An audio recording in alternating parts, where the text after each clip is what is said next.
Good evening, podcast listeners, and welcome to episode 9 of the MeG Players podcast.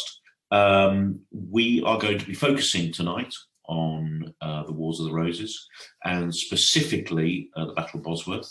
We'll also talk about the wider history, and we will look at armies of the period, after that, we're going to be having a preview of this weekend's tournament, which is Crescent up in Stockport, and we're unashamedly excited about this tournament, our first real big tournament of the year, where we'll all be together in one hall and there'll be a bar.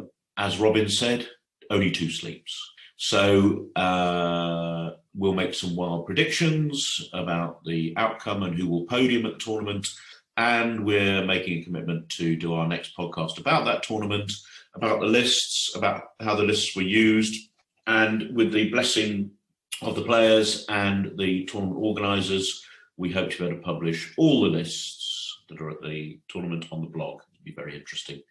So, as I always say, without further ado, let's crack on. Good evening, everyone. So I'm here with Ray and Nick, and this evening we are talking about the Battle of Bosworth, or alternatively Bosworth Field, because many of you may not know that in history terms, a field was actually somewhere where a battle took place. So it should either be the Battle of Bosworth or Bosworth Field. The reason we've chosen this is because on Sunday, it was the Society of Ancients Battle Day, which was held at Shaw House in Newbury. At that event, 45 different wargamers took part, playing on 11 different tables with 10 different rule sets, all recreating the Battle of Bosworth. And one of those tables was led by myself, and there were six of us refighting the Battle of Bosworth. And that included the Society of Ancients President and MeG wargamer Simon Elliott, Adrian and Rob from the Luton Club, myself, and Ian Newell from Portsmouth Way. So it was a good time.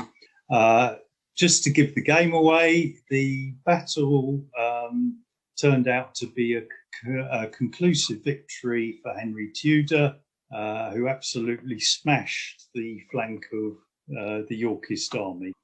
So let's, however, start by talking a bit about the history very briefly. So Battle of Bosworth is widely regarded as the final major battle of the Wars of the Roses. If you decide that the Wars of the Roses is the conflict between the Lancastrian and Yorkist dynasties that started in 1455, the conflict between the two dynasties sort of ends around 43 with the suppression of the last series, although it didn't completely get extinguished until Henry VIII executed the last of the claimants to the Yorkist line. In 1485, Richard III had been on the throne for 3 years. Henry Tudor was backed by the French king, and with a force of French and Scottish, lands in Wales, rallies support from Welsh locals, and marches through England. Richard III raises troops, moves to Leicester, and then marches down from Leicester, and the two armies meet each other in the Northamptonshire countryside, not too far away from Bosworth. That's essentially the situation that leads to the battle. The forces involved, the numbers are very unclear.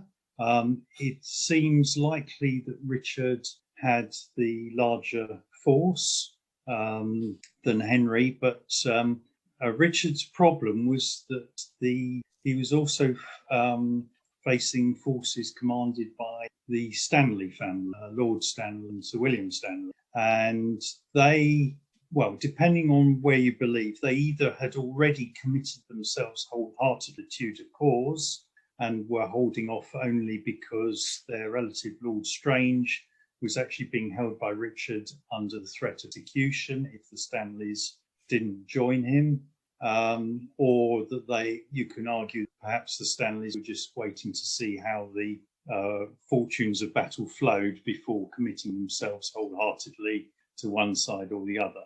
But Richard loses patience with the Stanleys and does issue the order to execute Strange, but his executioners actually take pity on him and he actually survived. The night before the battle, Henry's forces and Richard's seem to be some 5 to 10 miles apart.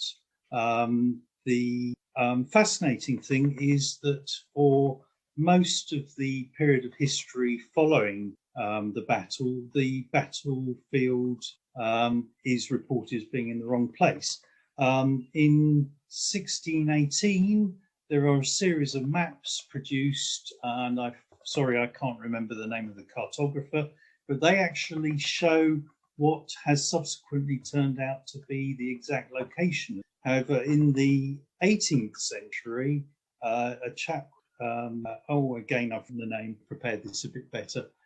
Basically, he uses local hearsay and gets the location of the battle wrong, putting it near Ambion Hill, where the current visitor centre for the Battle of Bosworth is actually built. The problem is that, having said this is where the battle is, the Ordnance Survey then marked this as the location of the battle. And survey maps produced from then until 2010, 2011.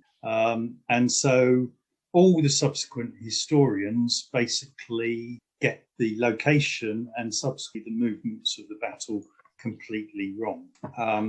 It turns out when they did archaeological surveys in the, I think 2009, they actually locate the battlefield as being essentially around the old Roman road known as Fen Lane, which runs sort of east-west, just about 3 miles south of Ambion Hill.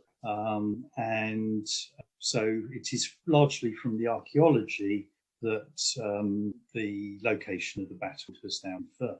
It's an interesting battlefield in the sense that they found, I think at latest count is 35 cannonballs and a significant amount of shot from the battlefield. So we know roughly the positions of the artillery.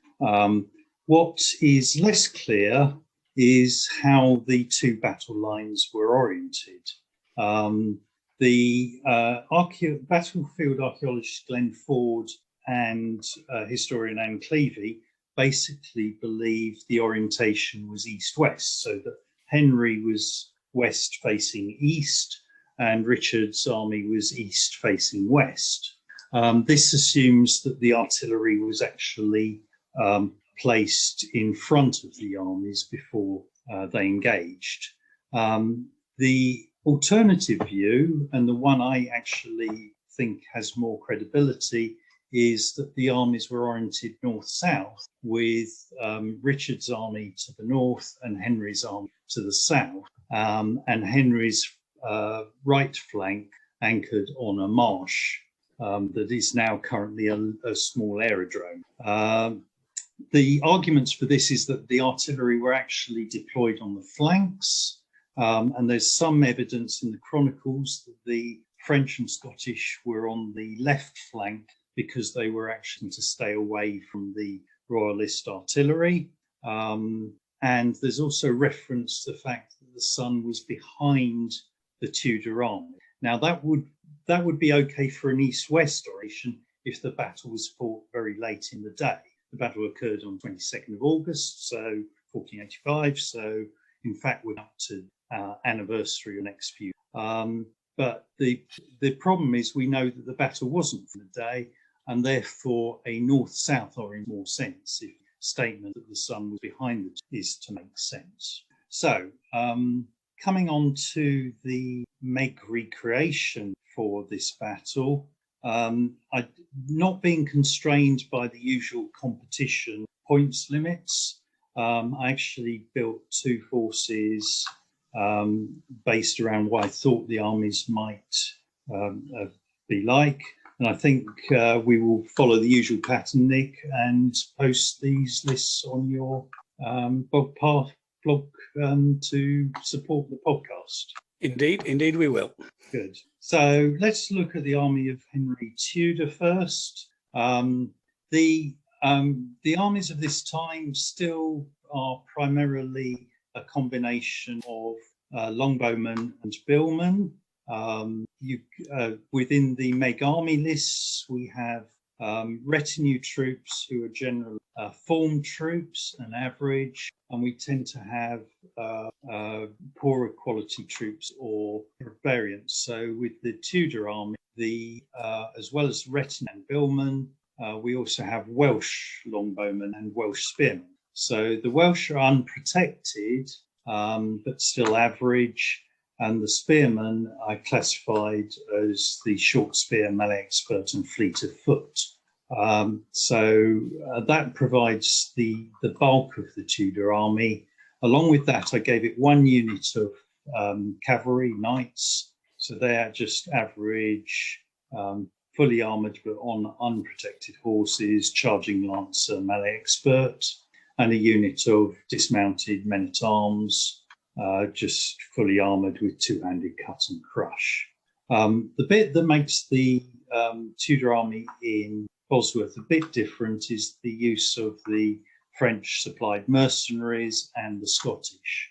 So I also gave Henry Tudor a unit of Scots who are close, average, protected, long spear, again formed, and then 3 units of drilled mercenaries, 2 drilled close, average polearm representing halberdiers, and a unit of crossbowmen, drilled loose, average, protected, experienced crossbow. Richard, can I interrupt for 2 seconds? Please. I'm being totally thick. We're looking at the early Tudor English, bringing this back to MeG, yeah? Yep, this is the early Tudor English army. I can't see any mention of French. The French are provided as an option in the list. You're now getting me worried. Because the list has got a line for French pikemen with halberdiers only in 1485. The line below that allows you to replace the French pikemen with halberds only. Yeah. Which, if I remember rightly, Richard, is a change to the list you made following an article in Slingshot by Duncan Head, analysing the French mercenaries who have traditionally been seen as pikemen, but the evidence for that is rather weak. I think I would leave it as an open question as to whether the French were pike or halberd armed. I chose halberd for the reconstruction because I felt it gave a better battle, more balance than introducing pike. So that's the logic. I think the honest answer is we really don't know whether they were pike or halberds, or indeed somewhat a mixture of the two.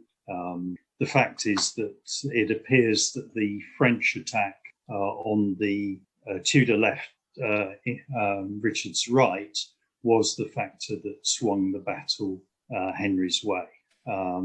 The Scots definitely were present, and they are described as having mare spikes, which I think are typically regarded as being sort of 12 to 14 foot long. They're classified as long spear in the list. They don't currently actually appear in the early Tudor list, and that's clearly an omission, so don't be too surprised if the 2022 version of the army lists includes an option for a unit of Scots. Okay, sorry to interrupt. I just wanted to make sure we were just bringing it back to what someone can put on the table. Yeah, no, thank you very much. So Richard's army corresponds to the Wars of the Roses. York, is it called Yorkist English? No, there is a Richard III English. It's the Richard III list, isn't it? Richard III, yeah. So this is more a sort of a standard, I suppose, Wars of the Roses list. Richard gets a royal household, which is just a unit type of 2 superior armoured horse, fully armoured, charging lance and melee expert cavalry. And I added a special rule for the battle, which was that Richard had to remain with his household knights unless the knights became broke. We know that Richard actually had more cavalry than Henry, so I gave Richard also a unit of curras, scurriers they're described as in medieval chronicles, and they were form loose, average, protected, charging lance and melee expert. The rest of Henry's army consists of retinue longbowmen, and he has more of those than Henry, retinue billmen, men-at-arms, militia longbowmen and militia billmen. They're equivalent to the retinue, except they are tribal and they are poor, but they are protected. And I gave also Richard a unit of mercenary handgunners, who are just average protected, experienced firearm. We do know that handguns were present on the battlefield because some shot has been recovered. In fact, more shot than has been recovered on any other medieval battlefield in Europe, I believe. But that's not saying a great deal because most medieval battlefields have not had too much archaeology done on them. So it's impossible to say whether handgunners were a large feature of the battles of this period or not. Along with that, I made special provision for the Earl of Northumberland's command. The Earl of Northumberland brought up the rear guard at Bosworth and basically failed to commit to the battle and countering the flank attack of French. I basically made Northumberland's command a hesitant command, and he had a unit of retinue, a unit of northern spearmen who are just formed close, average, short shield wall, a unit of billmen, and a unit of northern longbowmen who are like the Welsh, average, unprotected power. Richard has better artillery than Henry. I gave Richard 4 cannon to Henry's 2. Being king, one of the important things of being king was that you had a large artillery. It sort of pronounced how the fact that you had that right to rule the kingdom, sort of having the latest sort of Tiger tanks if you were German or whatever. However, they probably were, they undoubtedly made a lot of noise and smoke. How actually dangerous artillery were in the actual battle is probably a point to debate. I think it's fair to say that a cannonball coming out of cannon probably could head in a pretty random direction, and even hitting an army was probably a matter of luck rather than judgment, let alone trying to aim the damn thing at a particular target. What is undoubtedly true was that if a cannonball did actually find its way to ploughing through a unit, the effect would be really shocking.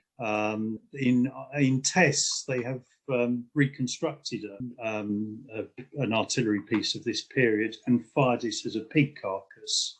The result is that you get splinters of bone and flesh going all over the place, and it would have undoubtedly been an absolutely horrific sight, and would have put would have scared even the most experienced troops. And this may well be why the French wanted to be as far away from the artillery as possible. In the reconstruction, we actually had the French as a flank attack, coming in on the left flank, Henry's left flank, but they only needed a single red card to arrive. So we had a bit of randomness as to whether the Northumberland would turn reliable and support Richard, or whether the flank attack would arrive first and threaten Richard's flank. In the actual reconstruction on Sunday, in fact, both sides became arrived and became reliable at the same point in time.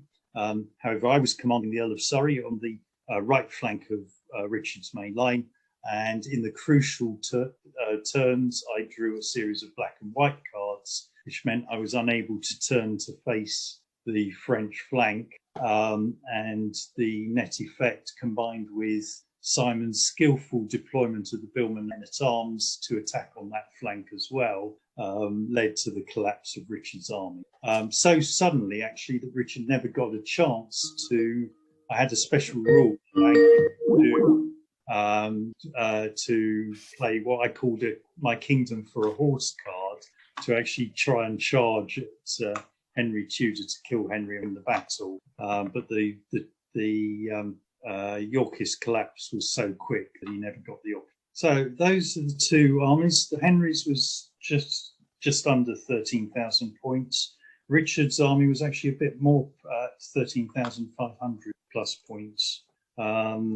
But in the end, it turned out that it was a comfortable victory for Henry. In the real battle, of course, Northumberland never sort of commits. The French attack on the left flank seems to have been successful. Richard starts to realise he's losing the battle, gets desperate, spots that Henry is by himself with just his personal retinue near the marsh, we believe, charges with the aim of killing Henry Tudor, which would have killed off the Lancastrian cause there and then. Kills or maims at least Richard's standard bearer, Henry's standard bearer, and Richard gets within a few yards of Henry before it's believed that Sir William Stanley's troops charge down, rescue Henry, and Richard meets a very painful end, as evidenced by his corpse, which of course the skeleton of was recovered from a car park in Leicester. As somebody had to explain at the battlefield experience, which has been held in Leicestershire, it wasn't a car park when they buried Henry.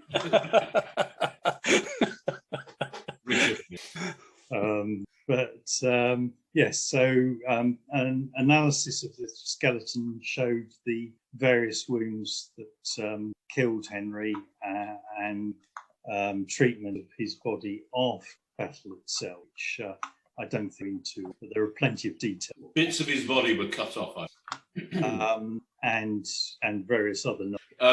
Richard, could I just ask that you just mention to the listener the special rule I know you had in place for the artillery, just because I think it might be interesting for anybody else wanting to reconstruct a later medieval battle. I thought it was a good idea.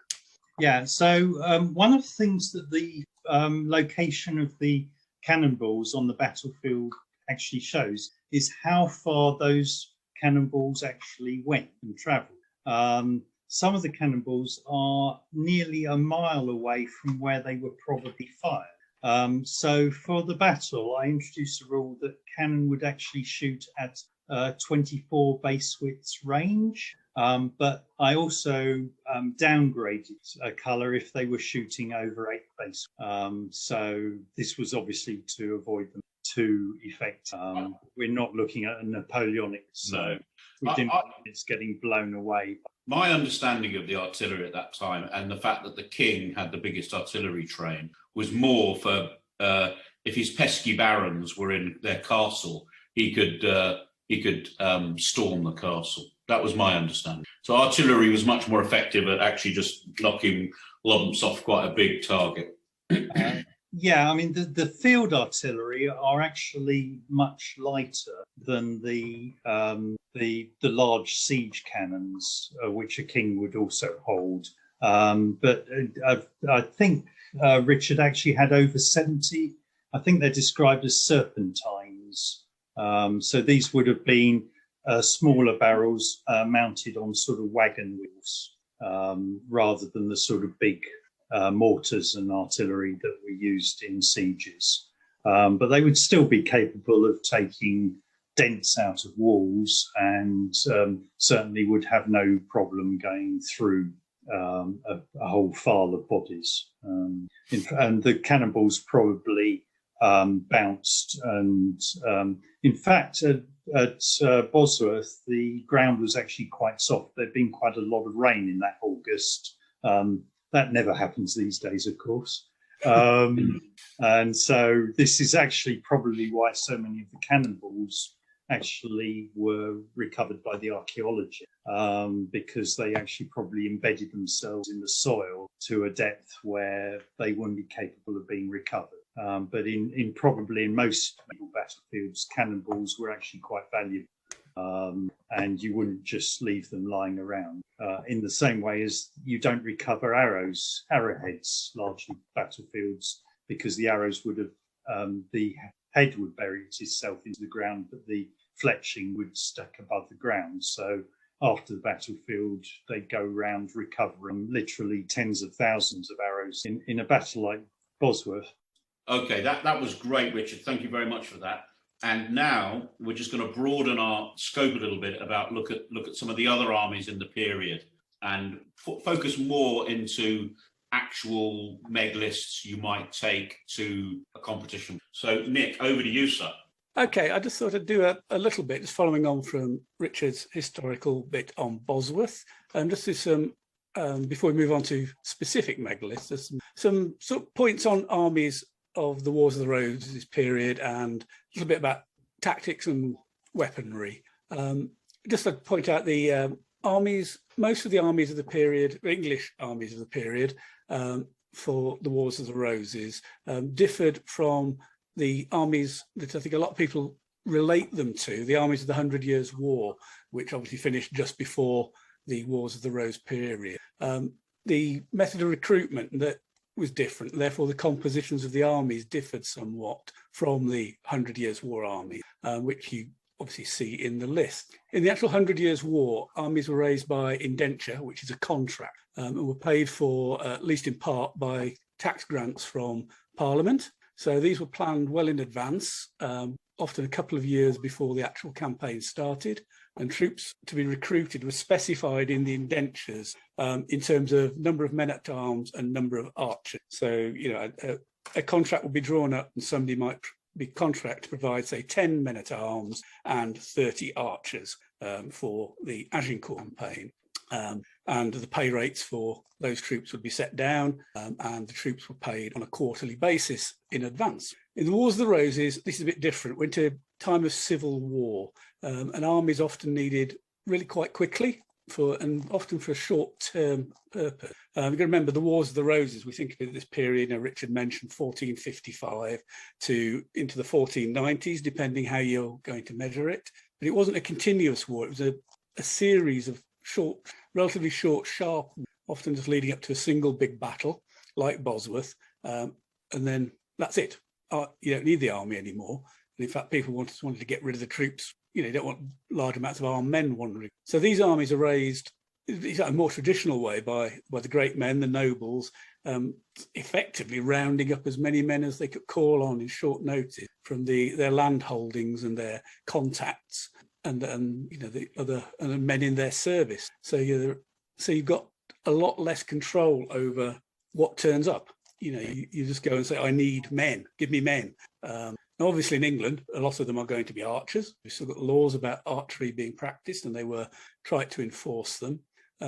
But essentially, the form of those armies is quite different. There were two noted exceptions in the period we're looking at, where armies were raised by indenture, and this was for Edward IV's 1475 invasion of France and his 1482 expedition against Scotland, which was actually led by Richard, Duke of Gloucester III.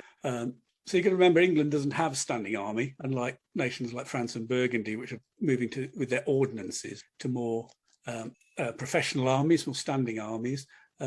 England basically had a garrison in Calais, and after 1482, another garrison in Berwick when Richard took Berwick from the Scots for the final. So I think main upshot of this is that compared to an army of the 100 Years' War or Edward's army for the French campaign, you'd have a lower proportion of archers in the army and a higher proportion of troops that we classify as billmen, although when we say billmen, it's actually a mixed collection of stave, bills, spears, poleaxe. By comparison, the army of Edward IV had a proportion of 1 man-at-arms to 8 archers in the recruitment, but you'd have a lot more other troops in the Rose's army who would just be billmen. Just worth noting as well, again, as Richard mentioned, the sizes of the armies are really uncertain. The historical record is really patchy, and we don't really know how big the armies were. In fact, I think modern thinking is moving towards the idea that a lot of these battles were somewhat smaller than traditionally thought. A good example is probably Towton, which is often said to be the largest battle on English soil. But some estimates of numbers are really coming down quite substantially, sort of single-figure thousands instead of the 40-odd thousand. So, that's a bit of background on that. So think about the tactics these armies used in the Wars of the Roses. Basically, we know very, very little. The battle descriptions that come down to us don't really tell us very, and it's really not clear what the tactics were. We don't know how the archers and the other troops were arrayed together on the battlefield. Some battles, and Towton's an example, we have descriptions where the archers apparently being deployed in mass bodies to shoot at the enemy for at least part of the battle. But even then, what they did after that, when the two sides came to hand-to-hand combat, it's not mentioned. And these battles were decided by hand-to-hand combat, and the implication is some of them it's quite prolonged hand-to-hand combat as well. So was Towton the bloodiest battle on England? Yes, as well. There's mass graves being found of it with and faces reconstructed of people who were killed with some quite extensive and nasty wounds. In the same way that Richard III's body has been excavated. But it's definitely the size of the battle is very much up for question, I think. And the famous grave pits they have excavated don't actually have that many men in them. But archaeology can be a bit hit and miss. So I'd be very cautious, and this applies to Bosworth as well, on anything you read on the internet. The Wikipedia entry for Bosworth is unfortunately still largely referring to the pre-archaeology views of the battle. This is because Wikipedia only works on secondary sources, and the editors of Wikipedia are still hung up with the sources that actually don't bear any resemblance to the archaeology. And that's true of Towton as well. If you look actually at the size of the field on which the Battle of Towton took place, it's just not big enough for most of the numbers that are quoted. And just to give an indication at Bosworth, I mean, the actual sources, mostly written between a year and 80 years after when the battle actually took place, they vary in quoting the numbers from about 10,000 up to 60,000. That's the range of numbers that actually appear in the sources. And it is likely that the larger numbers are just fabrication, and it's the numbers at the lower end of the range that are actually likely to be the most accurate. But like a lot of these things, we don't really know. Yeah, I mean, there is some skeletal evidence where someone's an archer, the way the muscles attached to the skeleton, you can see how the skeleton's developed, yeah? So you can say that person's an archer who's been trained. And at Towton, I believe there were graves where people had been dispatched in a very uniform way, which looks like at the end of the battle, the opposing archers were killed. At the end of Towton, there was a rout and people were hacked down. Yeah, okay. Stuff I've read, it was the wounds were very uniform. Look like a bit like the pistol to the back of the neck. There are at least some skeletons which show evidence that the victim was killed after the battlefield, either because they were already so badly wounded that it was actually. There is nursing as well, but I think there's some evidence that some were actually executed. Yes, that is true. But that's the problem, is that those were bodies in a grave pit, so they were actually placed there. They weren't bodies necessarily that died actually on the battlefield itself. And there's also skeletal evidence that people suffered bad wounds and yet survived. Yep. As well. Yeah. Well, famously, one of the Towton bodies is exactly that. Had a vicious cut to the side of his head, partly mangling his jaw, but he'd survived that. It had healed up, only for him to be then killed at Towton or after Towton. So yeah, they're fascinating stuff. Bit grim. This has an effect on the classification of the armies as well. I'll mention that with the army lists, for example, I could have reconstructed Bosworth to give the archer units, I could have made 6s and made them combat shy, and had units of 8 for the billmen with polearm. I actually went the other way round. So I had archers in units of 8 and they weren't combat shy, and the billmen in 6s, just to make the battle more a contest of archery fire than a contest of billmen. Now, that either interpretation I think is equally valid. You could reconstruct the Bosworth armies and actually made them a larger proportion of billmen, and made the billmen relatively more effective to the archers. And I think this just reflects that we don't really know too much about the actual tactics used on the battlefield. We don't really know how the units were organised in a great deal, do we, Nick?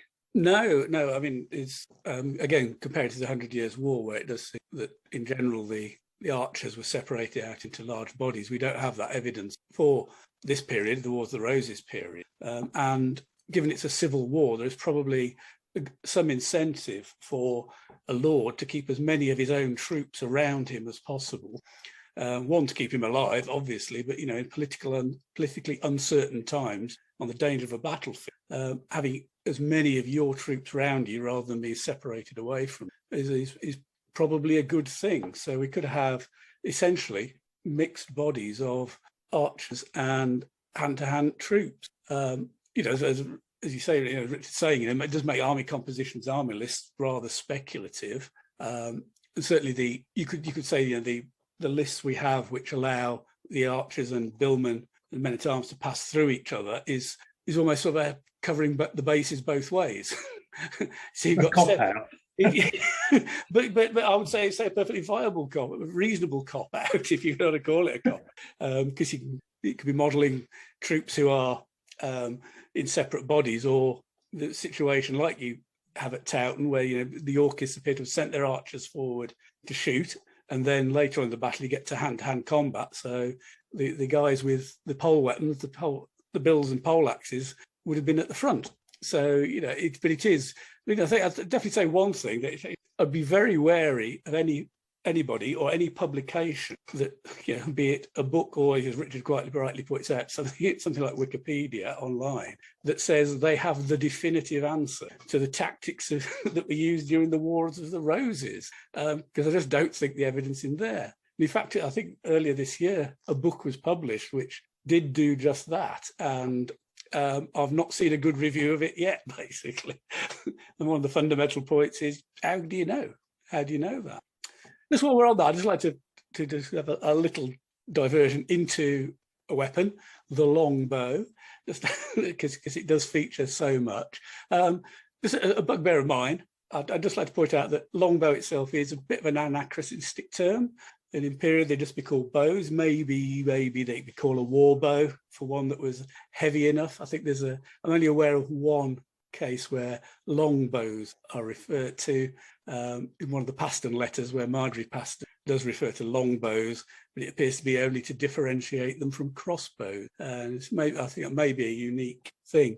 I think, whilst I think our view of the longbow has changed for the better over the past couple of decades, I'd just like to stamp on the sort of myth that they were some sort of super weapon and gunned down the opposition in droves that still crops up from time to time. It's very much worth noting that even when fighting the Scots, whose defensive equipment wasn't noted for being top notch, it was fairly basic. The Scots usually got to the English line despite the number of longbowmen that were obviously peppering. So you have to bear in mind it ain't a super weapon. But the one area where it does seem to be reasonably effective and sort of living up to the myth is when shooting at cavalry. At least archers in a reasonable position, a good position, in mass numbers, reasonably competent, the longbow does appear to have been quite effective. I mean, Cressy is a great example of that. And following Cressy, the French mainly dismounted their cavalry to take on the English. So it does point out that there's something there. But, you have to bear in mind the English were pretty good at picking their positions at the time. So, it's not just the weapon. The other point I would make is that the French still, however, continue to send cavalry to try and charge the flanks of right throughout the 100 Years' War. Indeed, and the battle plan that was drawn up for the Agincourt campaign, they have it's either called the Somme plan or the British Library plan, depending which book you read.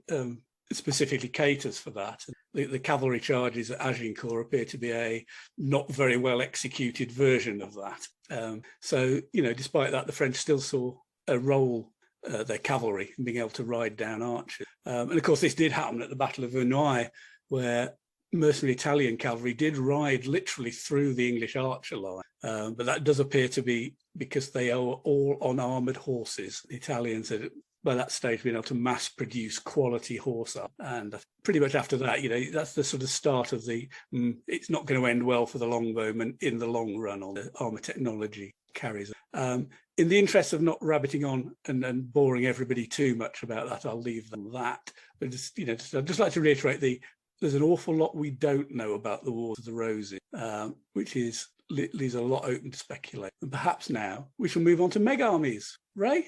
Yes, let's do it. What are you bringing to the table tonight?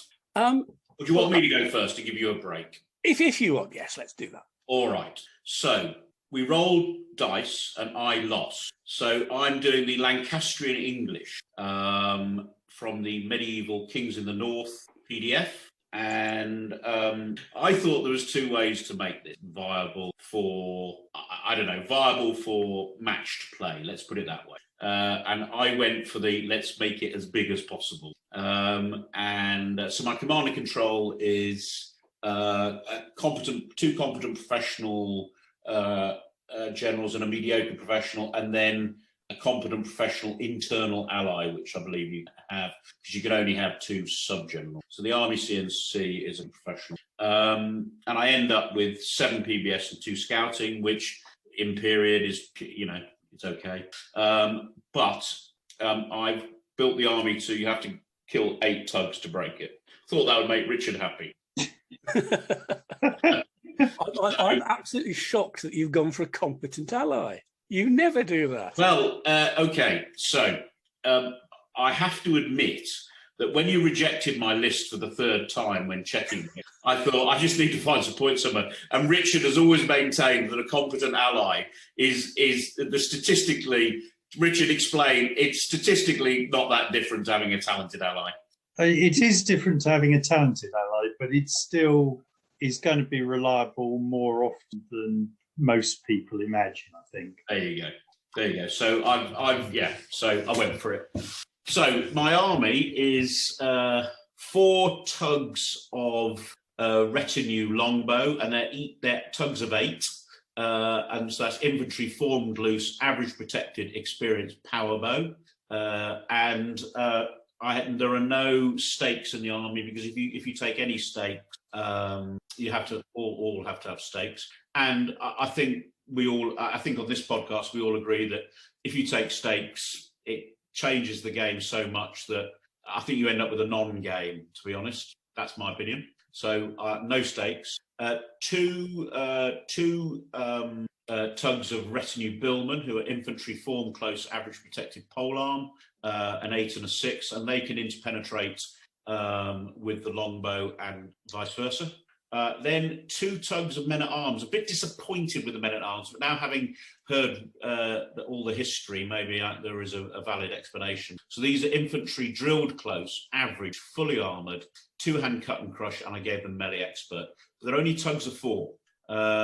So a bit disappointed with them. They as well can interpenetrate with the longbow, but not the billman. I think either the billman or the men-at-arms can go through the retinue longbow, and the retinue longbow can go through either of them, but the men-at-arms can't go through the billman. Is that right?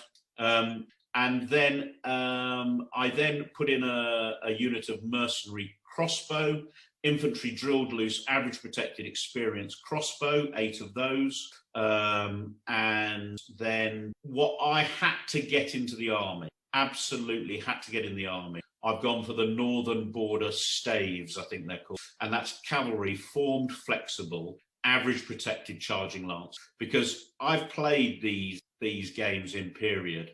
I've played them with Ian, and I've played them at our little tournaments. And if you get something around the flank and you hit this long, with these beautifully lined up armies, you can do some serious damage. So I had to have them. I've never seen that troop type before. Absolutely love them. Cavalry, form, flexible, average protected, charging lancers, 6 of those. I'm having them. I had to have them. And then some Northern Border Spearmen, infantry formed, because you have to have them to get the charging lancers, I believe.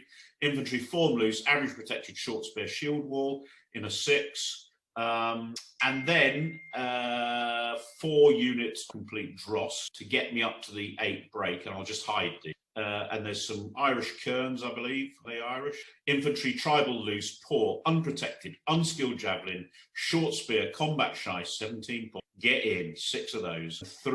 6 in a tug and 3 of those. Doing a race special. And then militia billman, infantry, tribal close, poor protected, pole armed, combat shy, 6 of those. And then I have attacks. I have to, if I want the kerns, I have to get the skirmishing kerns. So there's a 6 of skirmisher, average, unprotected, unskilled javelin, combat shy, 22.6 of those. Brings the army up to 9,072. The camp is poor, unprotected. Yeah, so as I said, PBS of 7, scouting 2, tugs to break 8. I think I've got, I don't know. I mean, I wasn't really thinking that much. I think that the stuff that fights is pretty damn good in period. And I think those Northern Border Staves can win the game for you. There you go. I'd agree those Northern Border Staves are nice. Form flexible, average protected, charging lancer. Look good to me.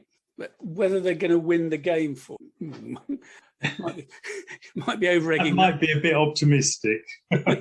Depends with what your opponent does, I think. But if they're there for, if an opportunity presents itself, which is probably how they were largely used historically, if an opportunity presents itself, they'll take advantage of it, I guess. Go for the baggage. Yeah, exactly. Opportunistic. Go for the baggage. You know, surprise someone with the move. You know, one move and convert from a sug to a tug. I'm liking it. I'm liking them. Oh, nothing wrong with them as troops. I have a personal dislike of men-at-arms in 4s. There's no option. Oh, is it really? Yeah. No. Oh, blimey. But I know, it's really harsh, and it kind of fits in with the history, though. That's why I'm saying I was really peeved when I was building the list, but it fits in with the history. Yes. No, I in terms of the, you know, the 1 to 8 and then 1 to many. I'd be sorry for that, but it's to avoid the armies having a massive block of dismounted knights in effect, because there's not really any evidence for that in any of the Wars of the Roses battles. Was the view I took. I'm not going to disagree with that. I'm just not keen on them. I must admit, I would personally be tempted not to take them, but to take billmen instead in bigger units. I think I would agree with that. The problem, of course, is that the list has a limit to the number of billmen you can take before you have to take the militia billmen. So actually, no, it probably runs out, doesn't it? Because you run out. I think the limit's 16 for the I think better billmen. You're just checking the list. You are correct. So you have a northern contingent. So I think it's the thing with Wars of the Roses lists, and not unreasonable from a historical point of view, is that you don't actually have that much choice for the decent stuff. Yeah, I was going to say you get plenty of choice for the dross, but not so much choice for the good stuff. I think these are armies that largely, if you're going to go into competition, I think they largely pick themselves. Yeah, the homegrown Wars of the Roses armies. I think when we come onto your army, Nick, I think that is a slightly different beast. So it's perhaps worth covering your army and the differences in it. Sure, yeah. No, my army, the one I chose for this period, deliberate is a contrast. We've got the Lancastrian from Ray there, and the two armies that Richard designed for the Bosworth scenario. I've gone for the Edward IV English army, which is actually in the House of Valois book set, because this represents the army that Edward IV took to France in 1475, as I mentioned earlier. And it also covers the 1482 expedition to Scotland. Well, obviously that wasn't to France, but this is an army raised like the ones in the 100 Years' War by indenture. So the army looks rather different from the Roses. The list I've chosen and have used previously a couple of years ago. I've always had trouble getting a lot of command and control into this army list because of what I wanted to take elsewhere. So, compromises and all that. I've got a competent professional army commander, a competent professional subgeneral, and 2 mediocre professional subgenerals. So there's only 10 cards there. But I found the army can get away with that because it's quite compact, it's quite tough, and it's going to rely quite a bit on shooting. So you don't need to run around and do clever manoeuvres. This gives a PBS of 7, like Ray's, but a scouting of only 1.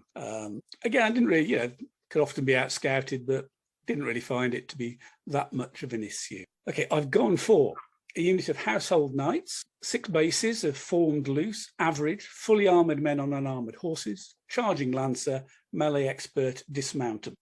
They dismount as formed close, fully armoured, average, 2-handed cut. And alas, they don't get the melee expert on. So you can't have everything.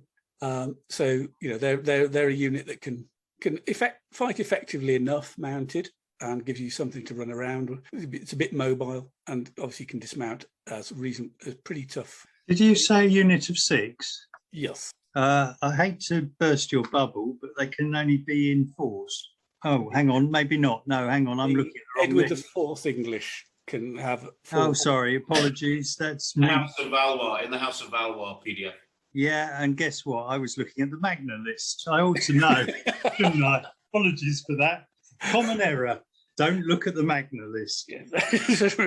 That'll be the pike in 6. That'll be the pike in units of 6. Yeah, well, indeed, yeah. I've gone for a unit of the men-at-arms on foot, 6 bases, infantry drilled close, average, fully armoured, 2-handed cut and crush, melee expert. Really quite tough. They're really nice. Got 2 units of retinue longbowmen, the retinue longbowmen and men-at-arms for half of the bases. So this is 2 units, each of 6 bases. Half of the bases are drilled loose, average protected, skilled power bow, melee expert, and half the bases are the same but don't have the melee expert. The melee expert is there to represent a few men-at-arms scattered around the unit, and also the general fighty nature of English archers. But obviously, one of the big key things there, you're drilled and you've got skilled power. So they're quite expensive, but they're pretty good. 2 units of those. 3 units of just ordinary longbowmen with men-at-arms as well. So these are the same as the retinue ones, but they're formed loose instead of drilled. But again, half of the bases have melee expert, half don't. They're all in 6s, not 8s like Ray had in his list. Again, points, costs, whatever. And I've generally found 6s work quite well. The melee expert really makes stand up. Like Ray, I've not bothered with stakes for any of these. For the same reasons. I think you end up with a bit of a non-game if you take them, and a lot less fun. Got 2 units of billmen, formed close, average protected, polearm, 8 bases in each. Now, I've gone for the 1482 version of the army, which is the invasion of Scotland, led by Richard, Duke of Gloucester. And this army, the Edward or perhaps Richard, debatable who was really the moving force behind it, had recruited some mercenaries from the continent and recruited pikemen and handgunners. So to reflect this, I've included a unit of each. So I've got a unit of the mercenary pikemen, infantry drilled close, average protected pike with shove and orb, and mercenary handgunners, infantry drilled loose, poor protected, experienced firearm, combat shy. I had to downgrade them to poor to fit in. I will confess that the mercenary handgunners they're not that good, they're not that useful, but I did want to reflect the army for 42. Poor and fortified camp just to round it out. So that's it. It's an army that's going to rely on its shooting, but the shooters have got some combat capability. The melee expert. The men-at-arms are a pretty good melee unit. The billmen are reasonably tough, and the polearm means they can be used to blunt enemy knights charging lancers. So the polearm negates the charging lancer claim, and polearm is quite handy against mounted.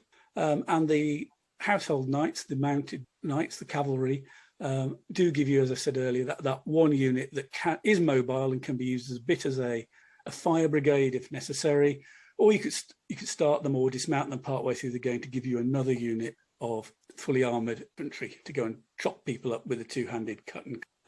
In general, I've quite enjoyed using it.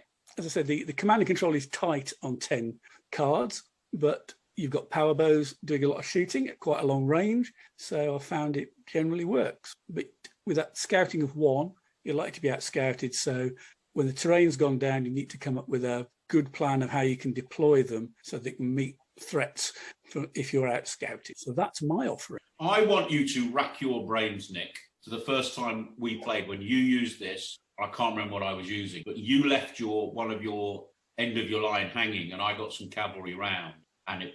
Yes, so that was an early time use. I think you were using something Spanish, weren't you? Yeah, and I think it was your first use of the army. So I'm just saying that's if you time that attack by your foot to the front and something hitting you in the flank, it's just yes, it can be undone. It does take. It's definitely an army you need to get a couple of practice games. You'll almost certainly lose a couple straight off. But you've used this in a competition. I used it at BritCon in 2019. Yeah. I think I achieved a mid-table mediocrity, but had it's good nice games. To an army that other people, no one else is. I can't remember seeing anybody else using it, but I think it's quite a competitive army. I think it's got things going for it. It's funny. I don't know. I'm just freewheeling now. I'm so tired. I'm probably hallucinating. But it seems to be more like 100 Years' War English. It is, and that comes down to the same because of the way it was raised. It was raised by indenture, and then it ended up with a ratio of 1 man-at-arms to 8 bowmen, according to the indentures we have, the numbers we have. The English had generally had declining numbers of men-at-arms from the start of the 100 Years' War through. But yes, it is very much a 100 Years' War style army, but with it's got billmen to bulk up the number of fighting infantry, and it's got the pikemen are really useful in this army. They really add a little bit of an edge to it. Yeah, agreed. If you have especially the pikemen and the men at arms together, you've got 2 units that are drilled, good fighting foot, and along with the 2 units of drilled longbowmen, you've got something that can shift around a reasonable amount for infantry. Yep. So they would lead your attack. If the longbowmen can prepare the way, and then the pikemen and the men-at-arms go in and kill things. That's sort of the ideal scenario. Getting the timing right's a bit, especially with 10 cards. And you said you did have some skirmishing. No, it's got the unit of handgunners, which I say it's to some degree is the Gloucester's army had them, so I'm putting them in. So they're not skirmishers by then, are they? No, they're drilled loose. I've never really got much use out of them other than as a filler unit. There's probably an argument you could drop that unit, just go down to 10 units and improve your generals. Because one of the things with the army that I put together, I was thinking you could use the Irish skirmishers in front of your men-at-arms to take the ablative wounds as they go in. So I know the men-at-arms, because I'm thinking, like you said, more men-at-arms in 4. So you start thinking about how you're going to protect them, because if they get in, they munch anything. As long as, yes, I mean, using in yours, the skirmishers in front of the men-at-arms, if you're facing something that's going to shoot you. I was genuinely, when you said do the Lancastrians, and by the way, they lost, because you couldn't rely on me to know that. I was thinking that someone was going to do a Yorkist list, so we were actually going to have some kind of historical. So I was only thinking of the army in terms of very narrow history. There you go. Well, in a way, so was I. Yeah, because you wouldn't take that Lancastrian. Well, here's a challenge, listeners. Take the Lancastrian list to a competition. Oh no. Stephen Stead's going to take it to a competition and win the competition with it. I think that would be well worth boasting about if you did. Yeah, I wouldn't take that bet. Okay, so I think we've done it, haven't we? We've done a very popular period. I mean, it seems to me that it's a hugely popular historical period that everyone has a fascination with in this country. And Richard's been able to go to a Society of Ancients with Meg. And how did you feel Meg fared? Because you said there were 10 different rules. 10 different rule sets from Hordes of the Things, believe it or not, to DBA, to DBMM, to Bloody Barons. I know Art de la Guerre, ADHD or whatever it's called. If there was Art de la Guerre, I didn't see it. Was there a skirmish game represented? So I don't think there was anything, because it was Bosworth, I don't think there was anything that I would say was a true skirmish game. I know, anyway, so I mean, one of the things is there are so many games going on, it's quite hard to, once you're organising your own game, to follow what everybody else has been doing. But everybody seemed to have a good time. I mean, I thought the Meg result was plausible from a historical point of view. I mean, the devastation of the flank attack was quite probable from the accounts of the battle, and the fact that Richard ended up losing quickly.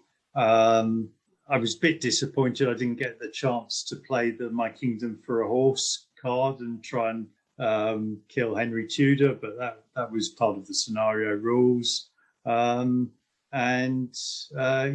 everybody enjoyed themselves, which ultimately is the main aim. Brilliant. And just to mention, next year we hope the Society of Ancients Battle Day will be Adrianople, the battle where the Goths destroyed an Eastern Roman Empire army. So another opportunity for a podcast. We're gonna have to wait a year before we do. Well, we may hold it in March, April time, so not quite a year. Can I just say that I did a play test of Richard's scenario, and it was great fun. We did get to use the My Kingdom for a Horse. I mean, I was playing Richard III. Richard was playing Henry, and was beating me. The French flank march arrived early before Northampton committed, and basically it wasn't going well. So I played the My Kingdom for a Horse, and Richard brained Henry on the first roll of the dice, if I remember rightly. Yeah, I sort of remember that as well. Yes. So it was much maligned. In fact, I've done that twice. Once as Henry and once as Richard. And on both occasions, I got brained. So it just tells you something about my dice rolling, I think. Well, it was, because I mean, it was because I won't go to how it worked. But basically, it was a straight green dice versus green dice, and I rolled a skull and he rolled a blank. So, or you might have can our listeners find the scenario rules and everything somewhere? Can we put that on the blog, Richard? The scenario details are in the lists provided. So any one of our two listeners can play this game at home. Good.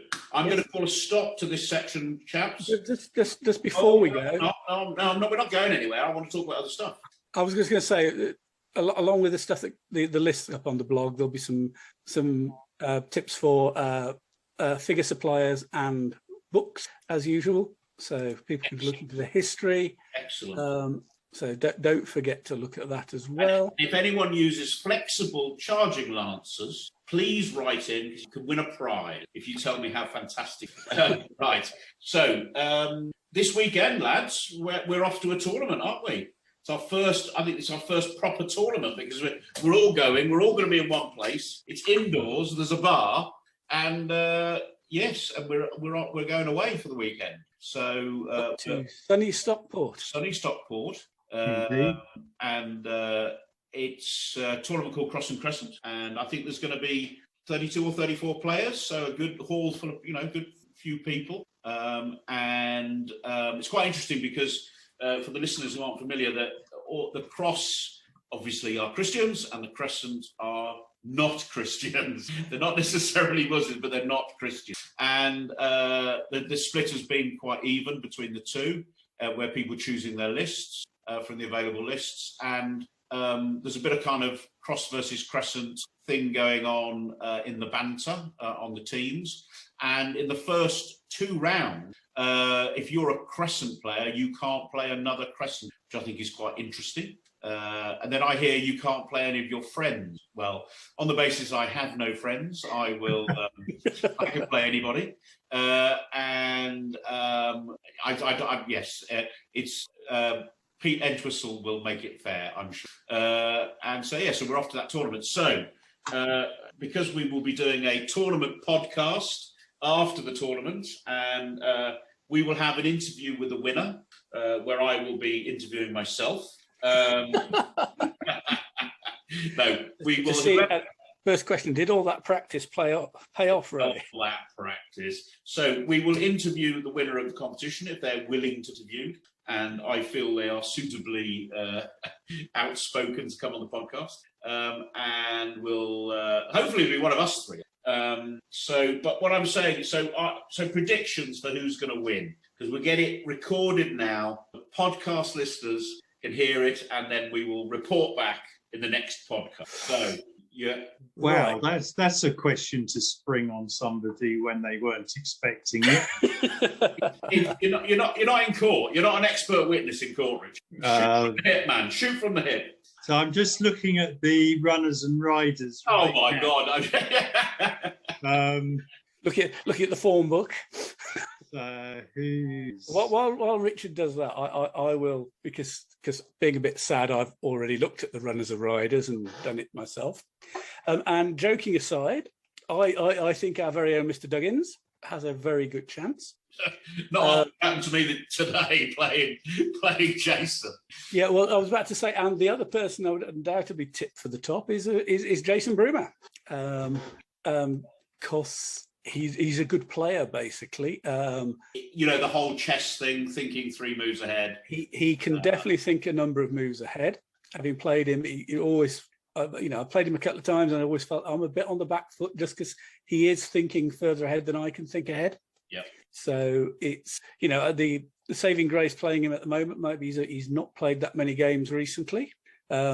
He's rusty, and he has a completely new army. That he arrived at my house last week and said, I'm using this, can't remember what it was. And I said, well, that's interesting because it's illegal. You can't have those knights because the cut-off point is X. And he went, oh, that's a really rubbish army. And because he was a late entrant, they gave him to the end of that day. So he rapidly put together a list. And as everyone knows, I'm not going to say what's in it. That'd be very rude. And yes, we put together a list and he entered it. In fact, I sent it off thinking I'm going to send this list off now. And it's. I've said to him, I think it's a real Jason list. He's a good list. I think that's more just to wind me up. But I think it's a real Jason list because you've got everyone knows what's in that Nick of Byzantine and it. So he is. To be honest, he's the kind of guy who could turn up with a shopping. So well, just because he's really good at that sort of thing. So anyway, if in a way I've sort of picked my top Cross player, which is Jason, and my top Crescent player, which is your good self. Okay, I feel I've had enough time to peruse the runners and riders. We've waffled on enough, Ray. He's come to a decision. So I'm going to suggest amongst the Crescent armies, I think Sid might be a danger with the Almoravid, because that's a good, strong army. I'm very disappointed he didn't take the El Cid army. I think he should have been obliged to, really. I've never thought about that. Yeah, apparently someone else had already taken it, Richard. Yeah, I can't imagine who that is.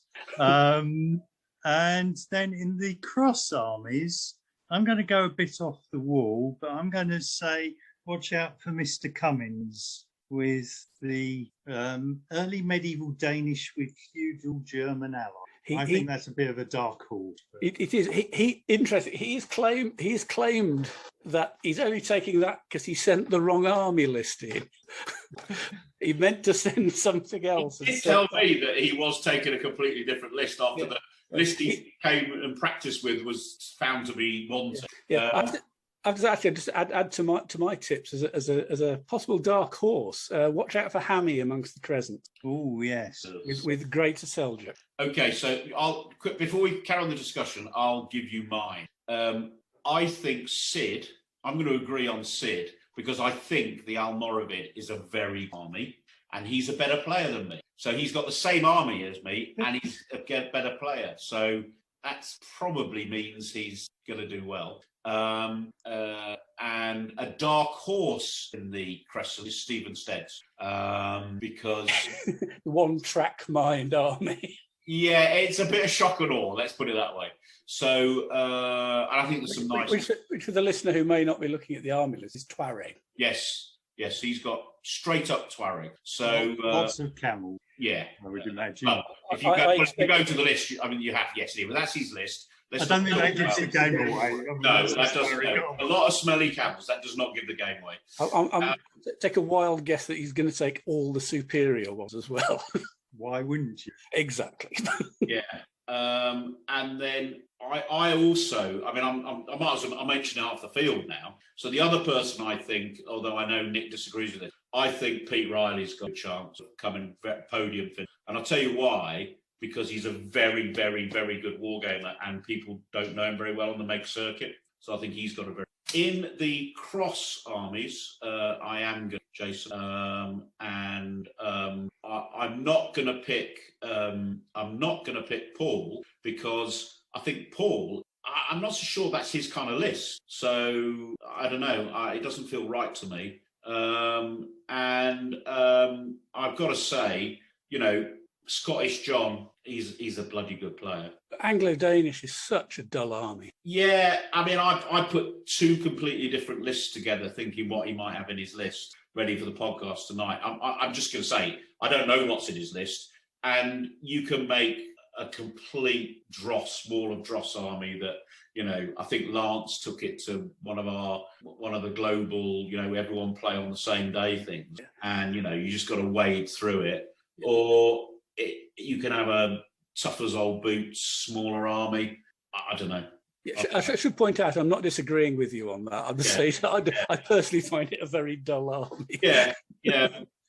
Well, let's be honest, and I've said this to his face, Sid's has taken a few odd dull armies and done very well. So, No, actually, as a sort of the dark horse, the second choice in the cross armies, I would probably have to agree with you on John. Yeah, he's a good player, and I don't know who he gets to play, but if he gets to play Hunter a lot, then he's a good player who always gets to play a good player. So in his practice games, so that's my. I don't know if I've made any predictions. I've just mentioned loads of names.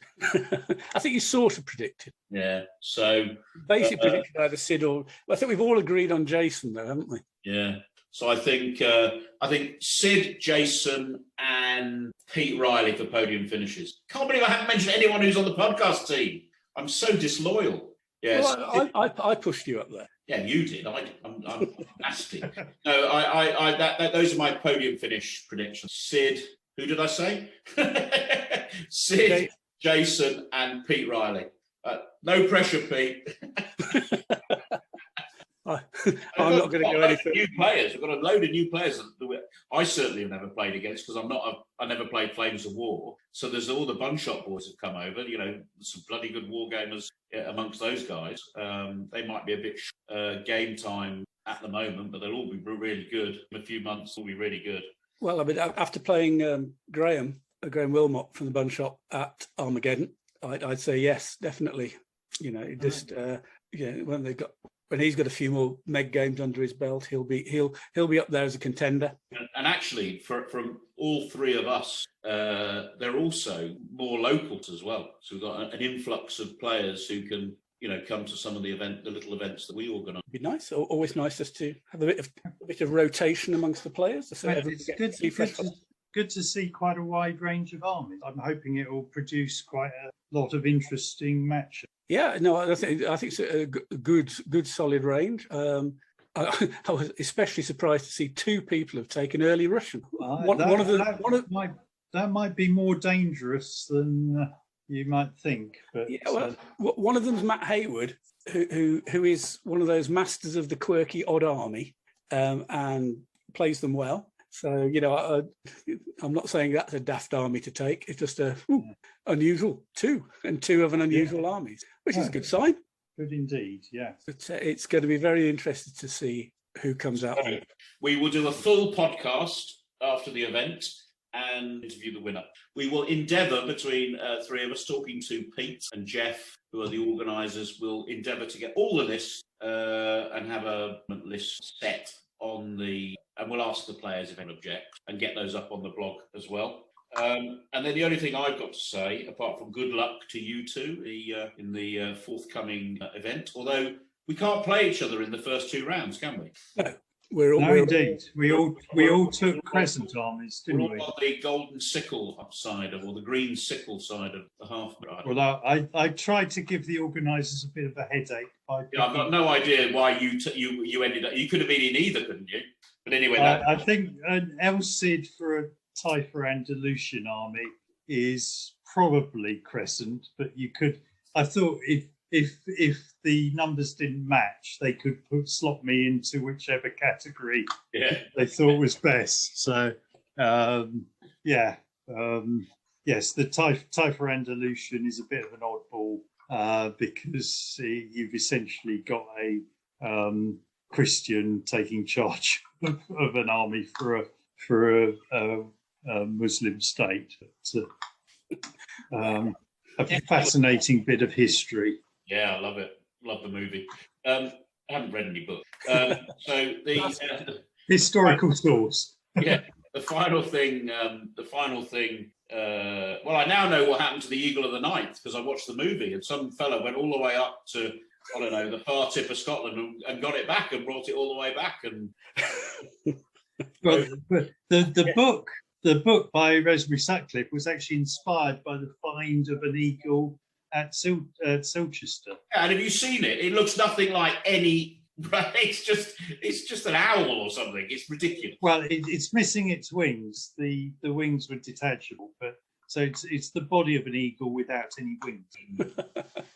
When I saw it, it didn't look like an eagle to me. But anyway, that's for another day.